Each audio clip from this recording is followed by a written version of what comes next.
Okay, hello out there. Y'all, it's your girl Destiny. It's about 1:30 in the morning, and I came on here to do a video. Um, okay, so I got medication in my system. There's a little bit of pain right now, but okay. Some of you guys don't know that I was on divorce court. And being on divorce court, I got a lot of comments on that show. I mean, a lot of comments. So I'm just gonna go back and talk about some of the things that were said and hit on some certain things. Hopefully, this goes out to people who actually watch the show, and I can touch on some topics because I feel it's necessary for this stuff to be brought out.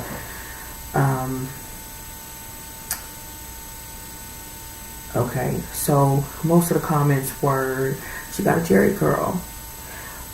It was a weave. Okay, y'all see my hair right now? It's a mess, but whatever. It was a weave back then.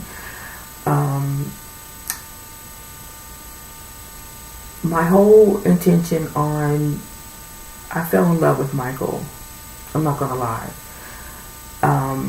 There was signs, y'all, that I was blind to. And I should have paid more attention to them signs, but I did not. Because I felt that when you're maturing as an adult, there's things that you're either going to deal with and you're going to heal from, or you're just going to put them in the closet and you're going to shut the door and you're not going to deal with it.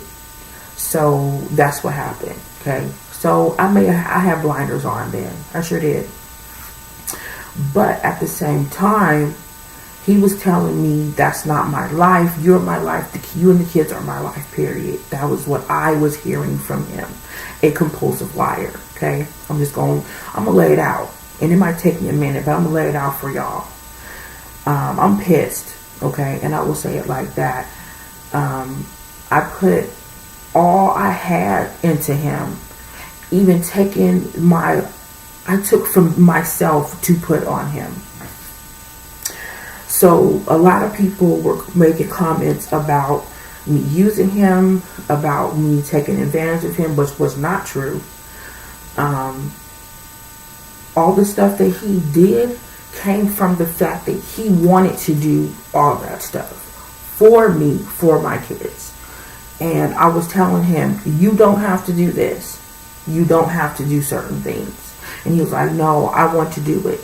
So I'm going to reiterate on some stuff. And it might be a little dirty.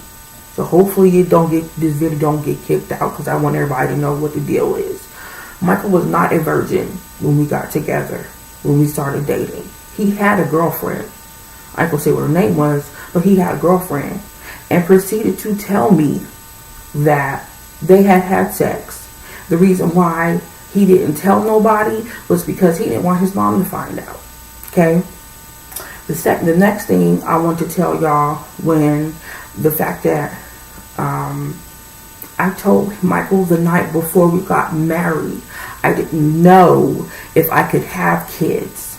So when he said that I didn't tell him until after we got married, that was an untrue statement as well.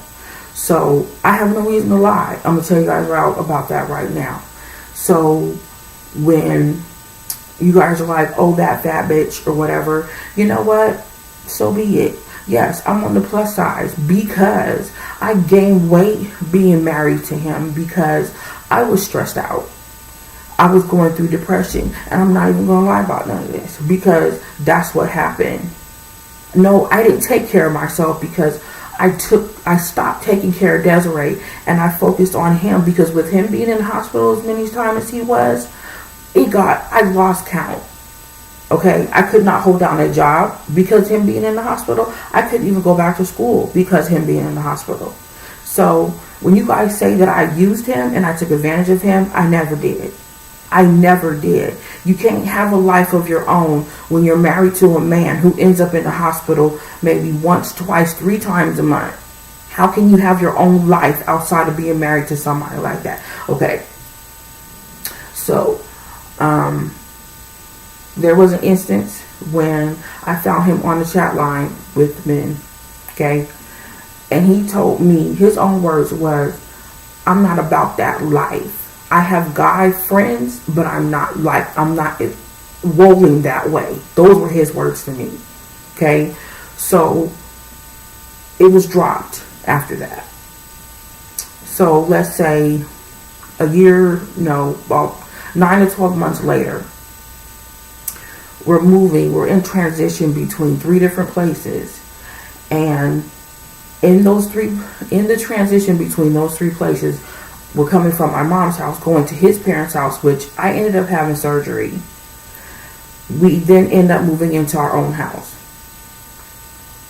In the process of us moving into our own house, around the time I had, a surgery, our sex life, it went down. Okay, yep, 2 big people. Yep, y'all, we had sex. There you go. Okay, we had sex. Bam.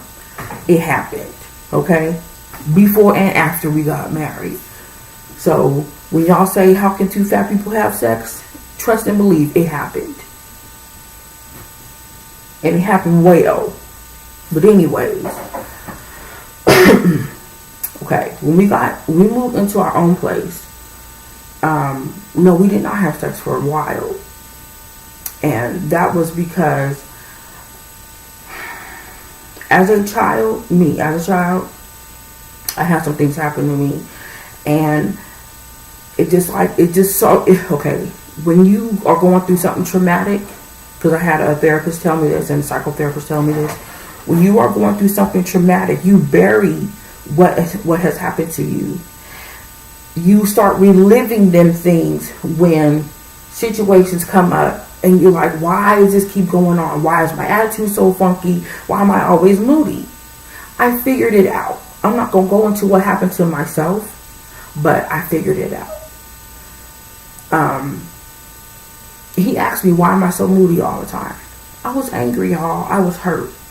Some things that happened to me way before I was 13 years old, and I would put it that way, then I would leave it alone. And I finally figured it out. At the same time, okay, my grandmother had just moved up here to Washington State. My mother was taking care of her. So my mom had a full-time job, and she was asking me, come help me with your grandma, come spend the night with her, and I did it. I would let my kid, either one of my kids or 2 of my kids or all my kids would come with me, or I would let my kids go spend the night with their friends. Because y'all, number one, I did not trust him. So that meant he was in the house by himself. Maybe it was from the morning until the next night, but he was in the house by himself. Okay. We had contact all the time when I was gone. But see, it came to the point to where he was working with this lady, and they became good friends, and they were swapping recipes because they both like to cook. And he would go hang out with her. I knew her, and I did not mind. He would go hang out with her when he was in school. He was in cooking school out here in Washington. He became friends with a lot of people because they're all cooking together. One of the guys he was in school with, he hooked up with as friends again.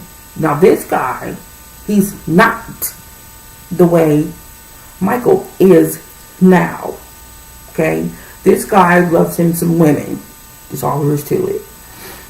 So, okay, there's a lot of issues surrounding their friendship. Okay? So, the whole bit about, I'll just call him Ford. There you go. The whole bit about Ford is, Ford don't play no games. Ford is, you my homie, we're friends, and that's just it right there. But Ford loves women. There you go. With Ford, Michael and Ford were close friends. And that's it. They were closest friends. So their friendship got closer after a while, after they hooked back up again as friends. So I'm going into Ford for a reason. So when I would go to my mom's house to go spend nights with my grandmother, or some days with my grandmother,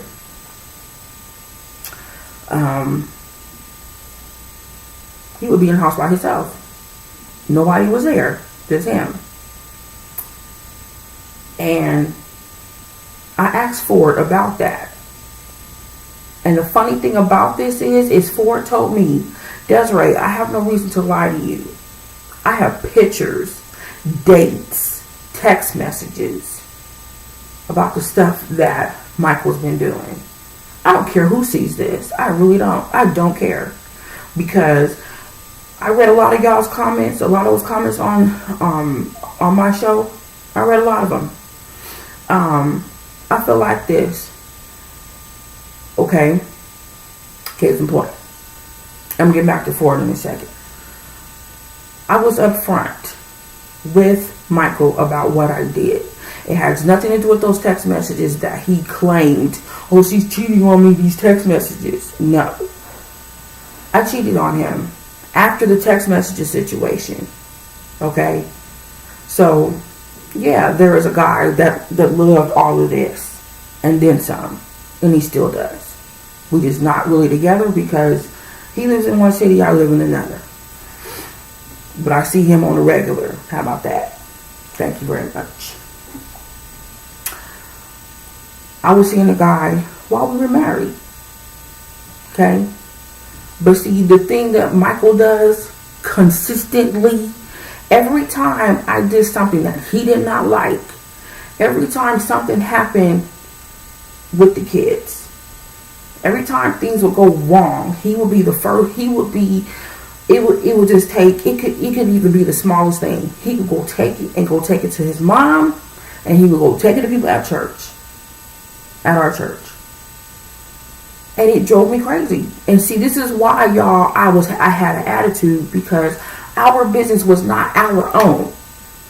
And I feel like our marriage was an open book for people, period. My family knew what I wanted them to know. His family, the people at our church, his friends knew everything. So it's like, if I had an attitude, it was because of that reason. The day the doctors told him he was going into renal failure, he did not come to me and say, this is what's going on with me. I have to do this. He gets on the phone with his sister while I'm sitting in the truck, and he says, hey, this is what's going on. Da-da-da-da-da-da. And I'm sitting there and I'm like, what's going on? He waits until he gets off the phone with his family and then tells me what's going on. And I'm like, you don't respect me, okay? You know what? Yeah, y'all, I walked into this marriage. I knew some stuff. But see, at the same time, actions speak louder than words. And it's like, if you're going to prove to somebody that you quote unquote love, that you're not going a certain way, that the marriage is all about them, that you're trying to make it happen, then that's what you do. That's just how I feel. That's how I see things. Okay. So, supposedly, there was people coming to our house that I did not know about. But Ford knew everything. Ford was saying, I know I have dates. I can prove stuff to you. But I'm not going to show you, and I'm not going to really tell you, because I know how it's going to hurt you and how it's going to affect you. Okay? And y'all sat there and y'all was like, oh, she just used him. She took advantage of him. No, I did not take advantage of him. I may not have had a job, but I still had income coming in. I was still helping to keep that house running. I was still helping. So I don't care what nobody say. I was putting in money in that house. I was doing everything I could. I was not taking advantage of him. Oh, he was sick? Oh, yeah, he's still sick. And he's getting worse. So, I don't know how y'all say I took advantage of him. He did everything he wanted to do. And he's doing more. Going out drinking all the time now. You're not supposed to drink alcohol while you are a dialysis patient. You're not supposed to sit there and sip Coke or sip Pepsi like it's water while you are a dialysis patient. You're not supposed to sit there and suck down oranges while you are a dialysis patient. If you cannot go to the bathroom, it is because you have fluid on your legs, because you're drinking over what you should be drinking. You should not come home every day talking about, oh, I'm in pain because they was pulling this fluid out of my body. Because you're drinking soda that you should not be drinking. And you guys are sitting there telling me that I didn't care about him? If I had an attitude, it's because I'm trying to tell him things that would benefit him and he wasn't listening. So if I have an attitude, it's because as his wife, I cared about him to the point where I took the loving of Desiree off myself and I put it toward him. Every time he was in the hospital, I was right there. I was there. I became diabetic trying to take care of him. My kids can even tell you. I lost weight since that show. I may have gained a little bit back because I've been stressed the hell out. Yes, me and Michael are divorced now because you know what? I couldn't take it. I got tired. I got tired of fighting. I got tired of seeing all this suspected stuff going on with him. And I was like, I just left. But at the same time, when he's sitting there hiding his stuff in the closet, I'm sitting there and I'm like, I'm coming to you and I'm literally telling you what I'm doing. But you want to throw it back in my face, knowing good and well you won't come out with your own stuff instead of throwing somebody else's problems and throwing them under the bus when you got stuff going on. That you won't open your mouth and say, this is what's going on with me. How you going to call the kettle black when yours is just charcoal black? How you going to do that? You can't talk bad about somebody knowing good and well that your junk stink. You can't do it. I don't care who you are. I don't care how old you are. You could be 55 years old, but you still got junk. How you gonna sit there and throw me under the bus? But your stuff stink too. You can't do that. I don't care who you are in this world. I was honest about my stuff. I'm not talking about those text messages because those text messages have nothing to do with it. But y'all don't classify that, so whatever. Okay? I will say this. I had respect for him. I'm older than him, yeah. Y'all calling me a Kruger, and this one lady had her freaking nerve to call me a pedophile. Trust and believe, boo-boo. I don't go that way. I don't go that way. Okay? If you 21, no, get out my face. It ain't gonna happen. Okay? Because when I met him, we actually got together. He was 26. I was 36. So what? He's legal. If he was legal enough to go buy beer and wine and alcohol, he's legal. Because 25, 26 years old don't make you a baby. You grown man. Anyway, the age thing, oh well. I will tell y'all this right now. I don't even know what possessed me to read these stupid comments on it's my divorce court is on YouTube. I don't know why. But see, somebody made a comment about a pity party, or what did somebody said? You know what? Let me see if I can look it up real quick.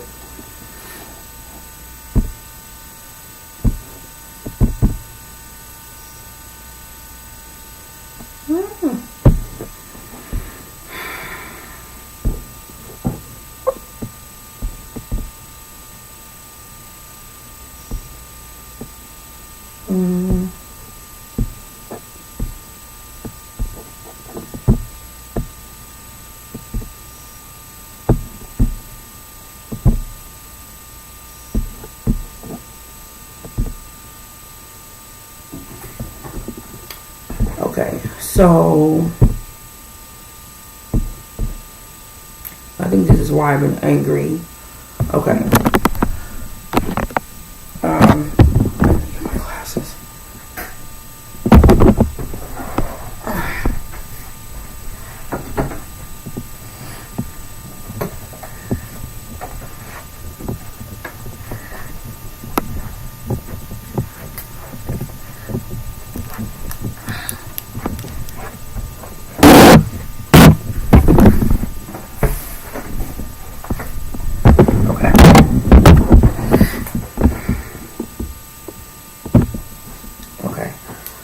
Okay, so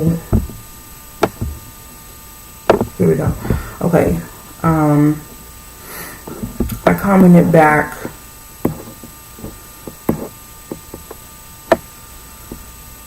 on somebody's comment they sent to me today. Okay. Gotta hurry up so my laptop don't die. Okay. So one guy said, "Oh shit, you're real. Not only did those caps hurt my eyes, but I believe you're full of it. It was clear you was cheating in those texts, and it was clear you didn't care much." Okay. You did, and it was clear that you didn't care much for the health of your husband. Go play victim somewhere else. Okay. So, the thing about this is, as his hospital states, I'm going to explain some reasons to y'all. Being in the hospital, and this is not an excuse, this is real fact for myself. Being in hospitals, the hospitals that he was in, they're cold. I can't tolerate cold weather because I have a history of bronchitis. This is not an excuse. This is a real fact. When I'm in cold weather for long periods of time, I start coughing. I have a history of asthma in my family from my grandfather's side. And I started catching a cold because I was going back and forth in the hospital. And I think it was like sometimes it would be hot outside trying to get into a colder environment. So I would get sick while he was staying in the hospital, and I would catch colds. And some doctors would tell me, "Desiree, you cannot be in here and coughing this way." And okay, so I would wear a mask. And they would still tell me, "You cannot be in here when you are this sick." I got so sick that I almost caught the flu. When I get bronchitis, I start throwing up when it gets bad. Medication won't help me. What people have to understand is that his hospital visits was very consistent. And okay, so this is what I responded. I said, "So dealing with a man who is a compulsive liar and who is hiding about who he truly is.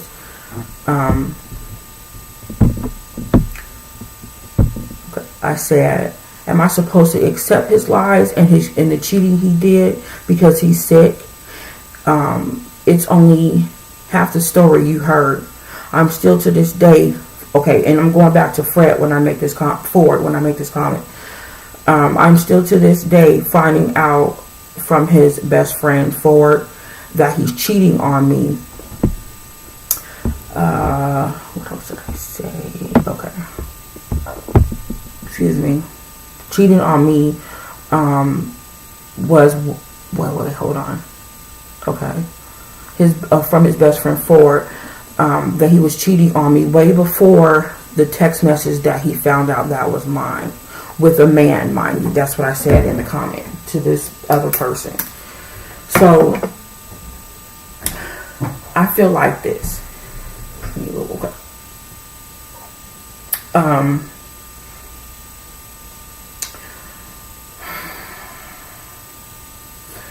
If you are going to do your dirt, I feel like you don't hide behind your dirt. If you're going to do your dirt, don't hide behind it. And that might sound like a cliche, but to me, it's like, if you're going to do something and you know it's wrong and you know it's going to hurt and affect other people, do it to the point to where it's not affecting other people. Like you're off and you're on your own and you're doing it on your own, and it's like it's what's making you happy at that moment. And why I'm saying this is because I feel like this. I know what I was doing was wrong, but this guy, I'm not gonna say his name at all, I felt like in my heart, like, okay, even though what I was doing was dirty and it was wrong, yes, but I was upfront. I was upfront. I didn't tell him because I went and I talked to my pastor. My pastor was mad at me. And he said, like other people say, if you feel you have to do that, then you should have left him first. And I totally agree. I agree with everybody who says that. Because yes, it should have happened that way. But it did not. And my reason may be an excuse, and I'm not even going to tell you guys my reason. But I feel like I'm not going to sit here and justify what I did. But if I'm asking you a question, if I'm asking Michael a question and he says, oh no, I'm not cheating on you, I never have. But I'm getting a gut feeling. You may have your gut feelings, I have my gut feelings too. So I say this because I was upfront about mine. And he asked me and I was like, I'm not telling you anything right now. That's what I told him. But I did end up telling him. That's the whole point. I talked to his friend Ford, and I told Ford the same thing. I said, I'm not going to tell you. I told him, I said I didn't tell him anything at that point, only because I went and I talked to my pastor first. So I was upfront. I was transparent, because you can't live your life being fake and phony. You have to realize what your mistakes are. And if you're going to live your way, you're going to live your way. If you're going to do things the right way, it shows your character when you're going to go and you're going to be like, you know what? This is what I've been doing. This is who I really am. This is who I really want to be. That's your true character. And you may be, it's not even about your looks. No, it's about your heart and how you hold your heart, how you do your heart, how you treat other people, how you want people to treat you. Because you can live your life treating people the wrong way, or you can live your life treating people the right way. It's how you want people to see you. Okay? I made mistakes in my life. Yes, I have 3 kids. Yes, I'm divorced 3 times. But you know what? Those were because I didn't think those relationships through clearly before I got into them. I didn't. And that was me just like, oh, I should have did things other ways. If I'd have waited another 6 months to marry him, Michael, I would have never married him, because I would have, oh, wait a minute. It would have been blinders and red flags and warnings. People at my church knew things about him that I did not know. And I'm sitting here and I'm like, dang, why did people tell me? Because if somebody would have set me down and literally told me, Desiree, don't do that, because give me a laundry list of reasons. And I would have said, oh, wait, hold up, what? Because if somebody would have told me about how scandalous his mom was, I would have been pumped my brakes. Because trust and believe, I had attitudes because of his mom too. Because she was always off in our business because he put her in it. You can't put your parents in your marriage and expect for everything to be hunky-dory. I don't care who you are. Your parents are going to accept your spouse or they're not. I don't care how old your spouse is. I don't care how many kids they got. But, like I said, y'all, I'm pissed. But I'm not going to let this affect who I am becoming today and tomorrow and the next day. Because I still have a life to live. And whether people stop talking about me or whether they don't, this divorce court episode, it's not going to be taken off of YouTube, I don't think, unless the producers take it off. But you know, at the same time too, it's like I said, I fessed up about everything that I did. I'm going to fess up to y'all. I'm going to tell you something else. I never should have married Michael. That's one key point. Number two, it was meant for things to happen not the way that they did, because now I see who he really is. And y'all be like, oh, whatever, you tripping. If you want to know questions, come ask me. Okay? Come ask me. I have a heart just like the next person, and I got red blood in my body too. But at the same time, I had attitudes for reasons, and y'all don't even know those reasons. But you could say, "Oh, he wasn't attracted to her because of her personality." You guys don't even know what I had to endure being married to that man. What my kids had to go through. I'm not saying he was extremely abusive and all of that stuff, but he was unhappy. Okay, maybe it was my fault. Maybe, I don't know. But at the same time, if you try to have a family and you trying to make it work with that person, you got to come off a little different too, because you can't bring your family, how you grew up, into your new family and expect for everything to be ran that way. It just don't happen. It don't happen, because how he and I grew up was two different settings. But anyways, that's all I gotta say. I'm ranting and raving right now because I hope I got down with everything, that all the comments that was left after that episode on YouTube. So, like I said, anybody got any questions to ask me, you come ask me. Don't just automatically assume y'all know what y'all talking about, because actually you don't. And it's really sad when you're assuming. It makes you look sad. So, I think y'all, deuces.